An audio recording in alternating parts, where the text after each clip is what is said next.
Of food studies, we talk a lot about the right to food, food justice, food security, about identity and belonging, and about the control mechanisms of supply management or irrigation systems or food safety inspection.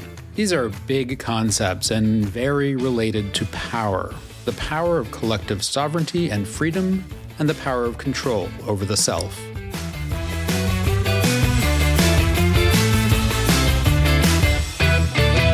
Welcome to Digesting Food Studies, the podcast that aims to hold onto your ears while freeing up your soul and mind and fingers, at least when it comes to the holistic and pluralistic field of food studies. I'm your benevolent and controlling host, David Szanto, but you're the one with your finger hovering over the skip forward button. This episode is about Indigenous food sovereignty, a concept that has been well-defined and well-discussed, yet still very challenging to make real. It's anchored to histories of oppression and exploitation and displacement, and it is central to the present and future of reconciliation. At a time when it seems that everything to do with domestic and international relations is up in the air, thinking and acting about sovereignty is wildly important. The article in focus this episode comes from Volume 8, Issue 2 of Canadian Food Studies, published in August 2021. We start, as ever, with Alexia Moyer's Amuse Bouche feature, in which she shares a piece of history featuring the Lekwungen people of the West Coast, the camas plants they cultivated, the Hudson's Bay Company, and what settler colonials considered to be untouched nature. It is but one example of Indigenous food sovereignty being trampled in the history of this place we call Canada. Then, our thematic conversation this episode is with Kaylee Michnik, co-author of a beautifully layered article on food systems education for youth and Indigenous food sovereignty in Garden Hill First Nation, Manitoba. Finally, wrapping things up, we hear from PhD candidate Courtney Vaughan, who shows us how food sovereignty and food systems engagement both support and drive one another. Well, hello, Alexia. How are you doing today? I'm good, thanks, David. Are you ready to go back in history a bit to explore Indigenous food sovereignty? Yes, I brought you a bulb today. A bulb. I'm going to tease a little bit to the audience. There's something that I know that they don't know yet, but we're going back like 200 years, and looking at how food sovereignty for Indigenous peoples in this place that we call Canada has been under attack for a long time. Yes. So tell us more. I'll tell you a little bit about this bulb called the camas, or Camassia quamash. It's a member of the lily family, and it's edible. Mm-hmm. And it bears a physical resemblance to an onion. It can be boiled or eaten raw or baked in a fire pit over several days. And the taste of the camas bulb has been described variously. The Oxford Companion to Food likens it to mealy potatoes, gingerbread, baked pears, maple sugar, quince, dates, and figs. So it's sort of sweet, sort of granular, sort of a whole bunch of things depending on your perspectives on taste. Yeah, the undertone, I think, is the sweetness, which may be connected to the cooking method when it's baked. Oh, yeah, that makes sense. Yeah. I just had some salsify roots in a can, which were not at all delicious. My partner said, these are just mushy and don't have much taste, but they do have a similar to a Jerusalem artichoke or a topinambour, that sort of slightly sweet, slightly not quite sure what it is, but I can get sort of what a camas might be. Anyway, go on. Sorry. Well, I'm going to tell you a story, actually, and it's not my story. It's a story that was told by John Lutz in a chapter of a collection called Plants, People, and Places, The Roles of Ethnobotany and Ethnoecology in Indigenous Peoples' Land Rights in Canada and Beyond. This is edited by Nancy J. Turner and is published by McGill Queen's University Press. And it's a story of an encounter between the British explorers and fur traders and their fondness for the picturesque and a camas-inflected topography shaped by the Lekwungen people. The time period, as we said, is mid-1830s and 1840s. Now, the Lekwungen peoples are Indigenous North American Coast Salish people who reside on southeastern Vancouver Island, British Columbia. And at the time of the encounter in question, their main source of protein was Pacific salmon. And in terms of carbohydrates, they ate quite a lot of camas. Now, while camas are naturally occurring in this area, there was a great deal of human intervention involved in their production. Maintaining this diet involved careful land management. So in the spring, in April and May, when the bulbs flowered, the plants were marked out, separating the blue camas from the cream-colored ones. And these were called death camas or Zygodinus venenosus. So don't eat those ones because they'll kill you. Sorry, I missed that. Don't eat the blue ones or don't eat the red ones? Don't eat the cream-colored ones. The cream-colored ones. You can eat the blue ones. Okay. Woo, sorry. I blanked for a second. Now I'm totally paralyzed about eating camas that I find foraging. But so what you're saying is actually they were foraged plants, but they were also cultivated. Yes. There was a lot of land practice going on in their maintenance and enabling them to become then a food source. Yes, and even in terms of the harvesting, there was a particular approach, a particular time of year between June and August. These were harvested. Only the larger bulbs were taken, and special tools were used and required to properly and carefully take out the bulb. The seeds were gathered and then planted. And then once the bulbs were dormant, they lit fires. And so the burn would consume the dried grasses, the oak seedlings, invading shrubs, and provide fertilizer for the roots. So what it did is it created this open landscape with the occasional oak and pine tree groves. So the result was a pretty, but I really want to stress here, anthropogenic landscape. This is not a naturally occurring landscape. Meanwhile, the other side of the story, Hudson's Bay Company is looking for a new site for a headquarters depot. Their Vancouver fort had some drawbacks in terms of access, and they had already lost 2 supply ships at the mouth of the Columbia River. Their requirements were as follows: a safe and accessible harbor, water power, an abundance of timber, and the adjacent country well adapted for tillage and pasture farms. So over a 6-year period, at least 4 expeditions were dispatched to find a site, and every harbor from the mouth of the Strait of Juan de Fuca north to the Fraser River was examined with these requirements in mind. Well, they were desperate to find a landing site. There was a lot of money involved, I guess. Yeah, they did. And they found Camasac, which means rush of water, or what was eventually to become Fort Victoria, which met all of these requirements. And its key advantage, according to W.H. McNeill, James Douglas, Berthold Seaman, and William Gordon in their writings, was its successions of plains with groves of oaks and pine.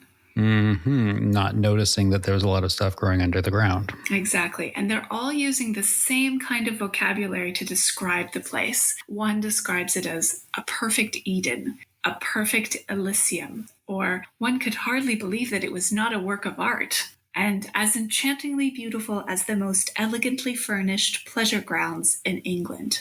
That's extraordinary. So we really are talking about a very human-made landscape, but to the view of the colonizers, it was, in air quotes, a naturally beautiful place. Exactly. And we have explorers, naturalist, fur trader, and a mariner, and they're all kind of aware of and drawn to this idea of the picturesque. They were noticing particular characteristics, a particular set of aesthetic qualities that reminded them of home. But the irony is that the home landscapes to which they refer were manufactured. They were tended to, but they did not see this landscape as anything other than naturally occurring. Yeah, once again, this idea of the wild, the untouched. Yes, and I love this line from Lutz. He describes it, the fact that they discursively and cartographically emptied the landscape. One of the many terrible purges that Europeans have committed here.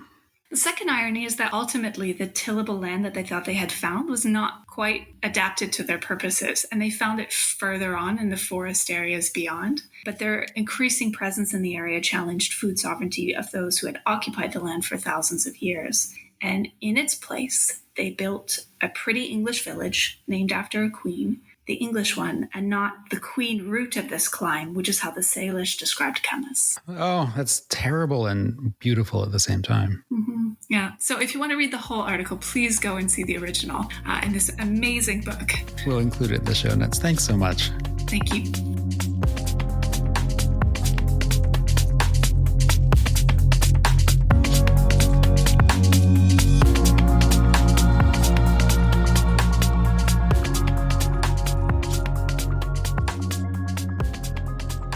Kaylee Michnik is a food studies scholar and practitioner who has researched food sovereignty, school food programs, and urban and rural food issues. A registered dietitian to boot, she brings a holistic, systems-based approach to all her work, as well as a clear consciousness about how Indigenous and non-Indigenous people can work together in respect and mutual support. Well, Kaylee, thank you so much for joining us here on Digesting Food Studies. I'm very excited to dive into this article. It's actually from a number of years back, but still holds a lot of really relevant and fascinating details. Can you tell us just in a few words what it is about, although it is, of course, about many things? Thank you so much, David, and it's a pleasure to be here speaking about this piece. What this article really is about, to me, is to highlight the voices of both First Nations youth and elders living in Garden Hill First Nation and their desires for food sovereignty in their community and the importance of youth, particularly their voices and their ideas for the future. And even the title of the article lists quite a number of different elements that are within this article, within the research that you've done, including youth education, including the connections between hearts and minds and bodies and spirits, including the multiply layered issue of Indigenous food sovereignty and the histories of colonialism and racism that have undermined sovereignty in many places, and also the complexities of food in the provincial north. And then layered onto that, you've got a really fascinating methodology that involves also some pretty distinctive tools. So I was wondering if you could tell me what you think is distinctive about this text and why it's important for people to read it now, maybe a few years after it's been published. That was such an excellent summary of the work. I don't think I could have said it better. I love how you put it with all the different layers that I think when you're in the research, sometimes you don't even see it for what it is until, I'm reading this now. And actually looking back, I'm like, I do feel pretty proud of the work. It was quite an undertaking at the time. And if you want to talk about that methodologically, what it did involve was a lot of time spent in the communities. And I was fairly new to the context of food insecurity in northern Manitoba at the time. And so I had spent a summer essentially living on Garden Hill First Nation, which is a remote flying community in Manitoba. And that experience of living on an isolated reserve community with the strengths and the beauty of that area and of the people, but in contrast with the poverty and food insecurity, it was very stark and unsettling at the time and still is. But what this paper, I think, really does show is the inspiration and the way moving forward for basically local-based solutions that are so important to really get at the deep root of these large structural issues. And I think speaks to when you talk about the body, soul, and heart, that's really the engagement of the healing work that can be done through food and in these communities. But with the methods, spending as much time in the community as I did, one thing that is not focused a lot on this article, but was really instrumental to my understanding, was spending 2 weeks canoeing with elders in northern Manitoba, sort of in between the Island Lake First Nations,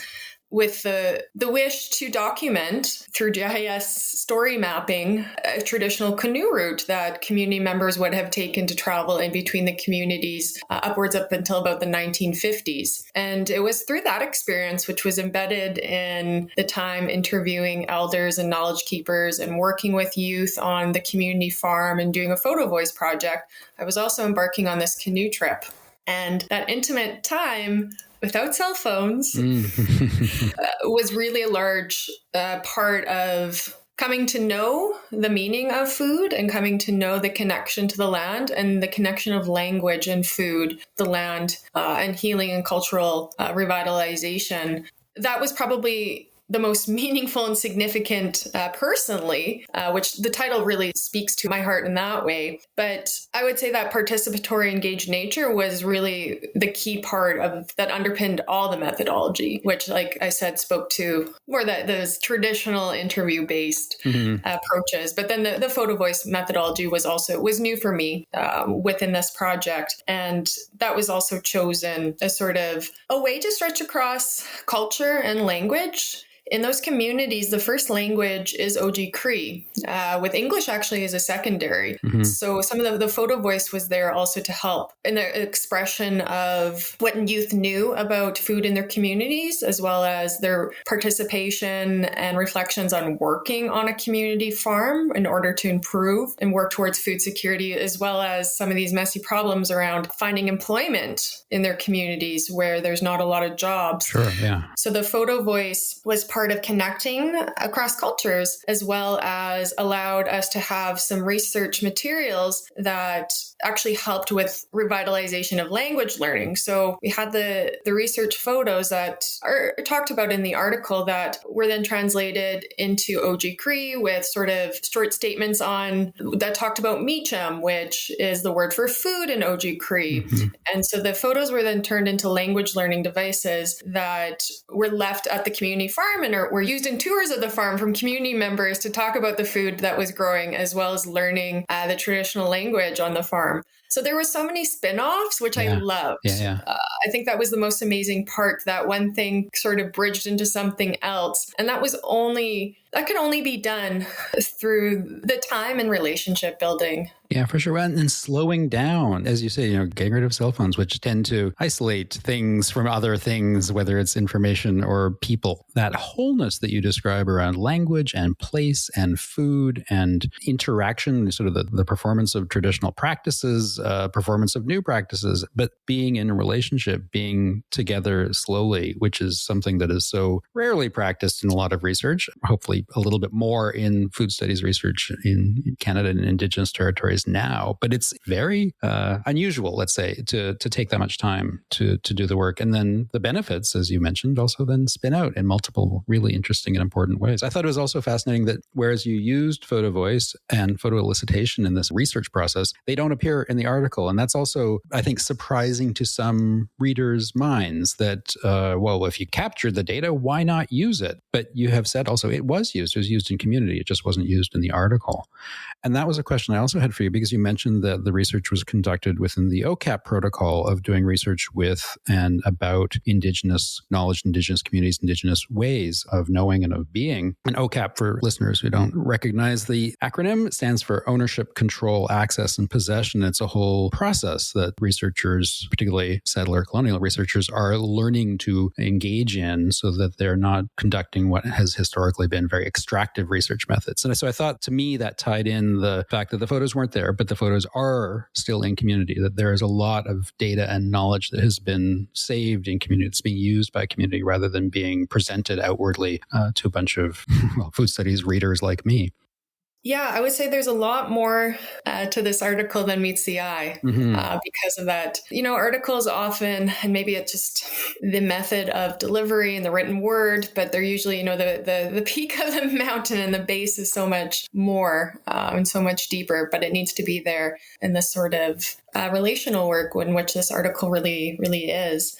Having the photos still in the community was an important part of it. And when I mentioned this canoe trip we did, which is just like a few sentences in this paper, but we spent 2 weeks mapping these traditional routes and taking photos and interviewing elders who lived on trap lines along this canoe route. And I remember interviewing one elder, and it was in OG Cree. So I actually understood very little at the interview, but someone was translating for me and she was responding. And having this audio recording of this kukaman was so meaningful to the community, and it wasn't used for data at all, but they now have this voice recording of the stories of their grandmother that I remember being one of the most significant parts of this journey, was being able to turn that data and them having that data for their own archives, which not everybody takes the time to get oral histories, right? Yeah. And hearing that the voices of your loved ones and those traditional stories years later, so significant. Yeah, well, and so important as really the opposite of extractive research, about research that constructs value for the places where the places and people where the research is being done. And I think that's what's, as you say, this is the tip of the mountain that we're seeing in this article, but it's wonderful now to know directly from you how much also exists but that just isn't necessarily being shared. Because yes, much as I believe in publishing wonderful research, it also limits what you can tell and what you can say. And it also turns it into a product in a way that sometimes research shouldn't be.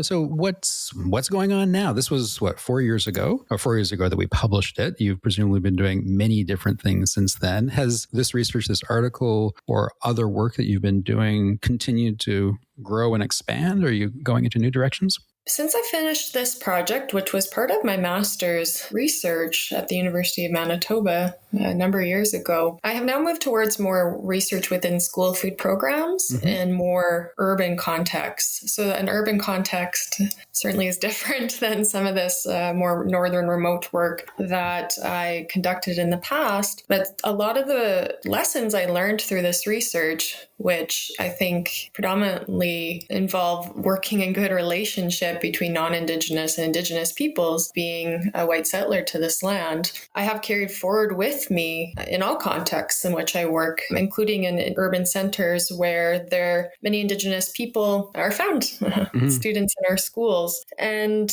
I think the biggest lesson, though, that I take from this paper, and I also practice professionally as a registered dietitian, it goes sort of back to the title of this paper, Moving Your Body, Soul, and Heart. And I don't think for one moment since conducting this research, I only talk about food within its physical substance. And that is something that I continue to model to students and colleagues within health systems, academic systems, and policy systems, that the cultural, spiritual, emotional, and land-based components of what we eat are just as important, if not more important, given the lack of focus, the last 100 years on Turtle Island, that we need to begin to reclaim that embodiment of food. And for Indigenous peoples, this is instrumental to the work they're doing around healing in their communities. Yeah. But it's equally as important for non-Indigenous peoples to center and realize, because we also have a lot to gain around our health and healing when we consider food in its holistic sense. Of course, yeah. And opening that space of conversation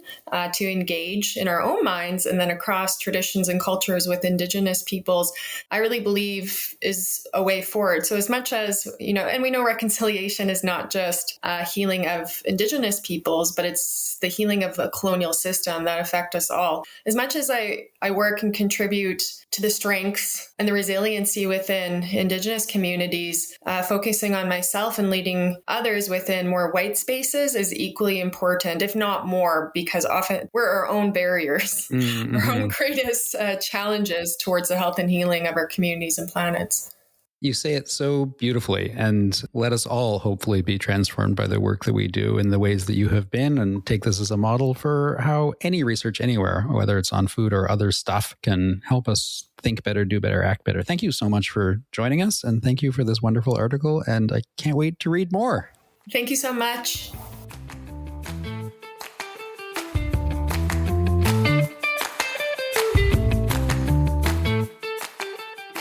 Courtney Vaughan is a PhD candidate at Lakehead University. During her Aftertaste segment, she offers up a thoughtful and expansive response to Kaylee's article, interweaving the notion of fooding, the active participation in procuring, preparing, and sharing what we eat.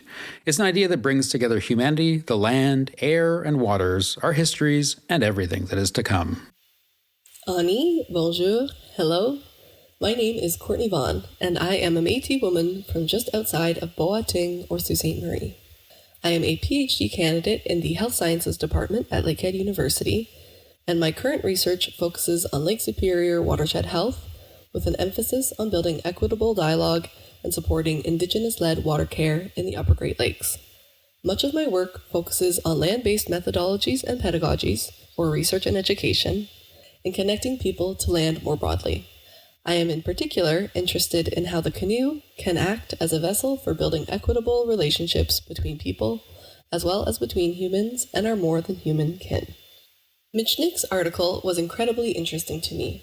She highlights how Indigenous food systems actively support ecosocial health, despite ongoing impacts from modern development such as extractive industries and industrial agriculture. I speak from my experience and knowledge as an academic, as well as a Métis woman who has been fortunate enough to be raised on the land hunting, fishing, gathering, and gardening. I think the key to the link to Indigenous food systems and sovereignty and eco-social health is that, as Michnik shares, that in Indigenous worldviews, food is considered sacred. It is the way we find our place in creation. There is an inherent humility about this understanding, that we as humans are not on the top of the hierarchy of life, but are a mere part of the broader puzzle that allows life to thrive on Earth. This understanding is fundamentally different from the colonial capitalistic understanding of land, and that land, and all those with whom we share it, the microorganisms, the birds, the rocks, the air, the mosquitoes, and the moose, are meant for ownership and exploitation solely for human consumption. When you connect to land, you understand that you are a part of it.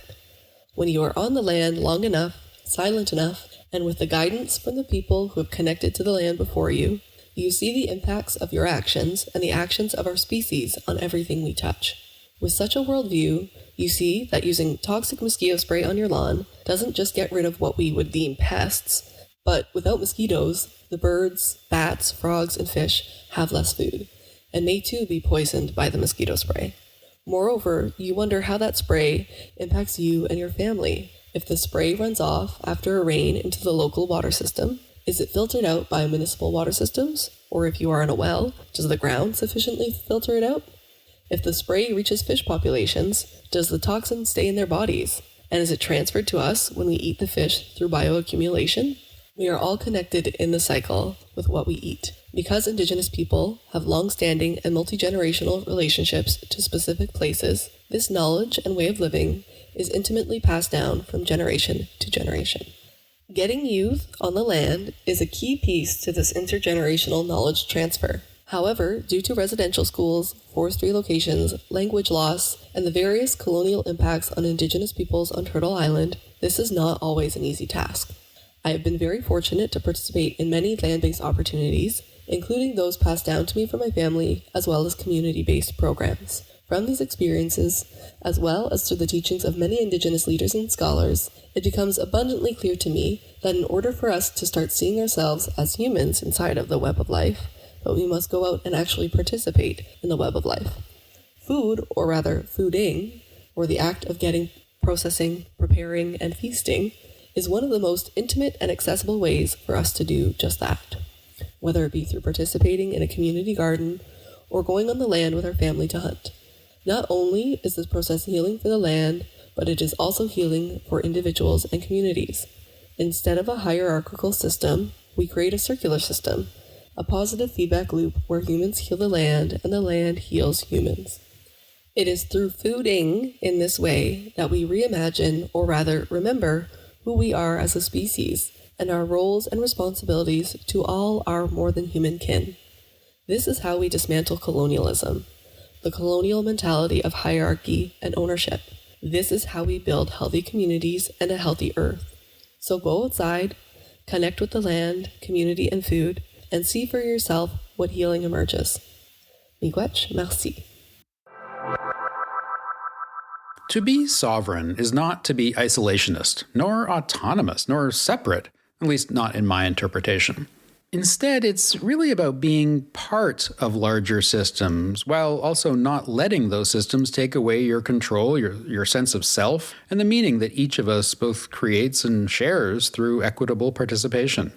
I recently read a wholly remarkable master's thesis that demonstrated how participation isn't just about being involved in something, but it's also about taking and giving and being a part of it while simultaneously changing that thing that one is participating in. It's a performance, an intersubjective interaction, and yet also a letting go of ownership and independence. It's a most beautiful concept, I think. Complex, creative, confounding, and commutative.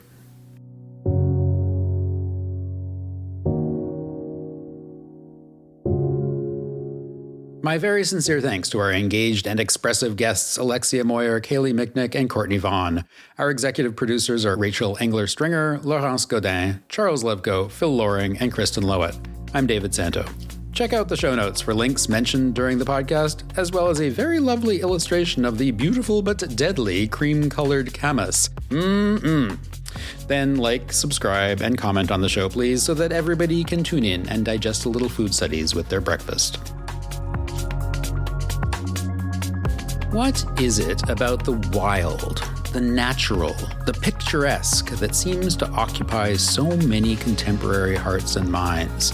Why does an untouched landscape appeal to artists and historians and literary types? Is it some kind of collective colonial hangover that some of us suffer from, anchored to a history of painting and poetry in the European tradition? Is it a desire to get away from the Anthropocenic or to demonstrate contrast and try to think uncomplicatedly? I don't know. Why, though, when we celebrate the impact of humanity in so many problematic ways, do we then go and celebrate humanity's absence in others? We are a messy lot, we humans.